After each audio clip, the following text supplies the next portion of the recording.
এই যে আমার বেড়াল বাহিনী ম্যাও ম্যাও করছে, ওদের এখন রাতের খাবার খাওয়ার সময়। তো ওদেরকে যতক্ষণ পর্যন্ত না খাবার দেওয়া হবে ততক্ষণ পর্যন্ত ওরা সবার পিছে পিছে ঘুরে বেড়াবে আর খাবার খাওয়ার জন্য চিৎকার চেঁচামেচি করবে। ওদের প্লেটটা নিয়ে যাওয়া হলো, এখন হচ্ছে ওদেরকে খাবারটা দেওয়া হবে। ওদেরকে ভাত আর মাছ একসাথে মাখায় দেওয়া হয়, ওদের জন্য আলাদা করে মাছ সেদ্ধ করা হয়।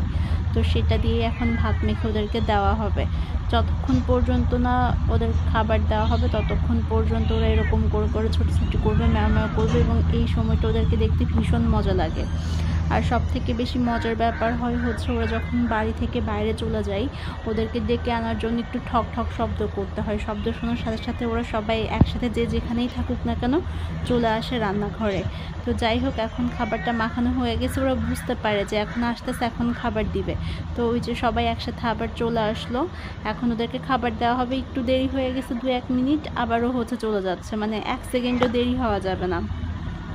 ওরা আসবে ঠিকই, কিন্তু যতক্ষণ পর্যন্ত না খাবার পাবে ততক্ষণ পর্যন্ত রান্নাঘর আর ওদের খাবারের জায়গায় সব সময় আসতে থাকবে। এবং ওদের খাবার মানে যখন খিদা পায়, যার খিদা পায়, কাছে এসে ম্যাও ম্যাও করতে থাকে যাতে ওদেরকে খাবারটা দেওয়া হয়। এই যে ওদেরকে খাবার দেওয়া হবে, এখন সবাই একসাথে ছুটে চলে আসলো, ওদেরকে খাইতে দেওয়া হয়েছে, ওরা এখন ওদের মতো করে খাচ্ছে।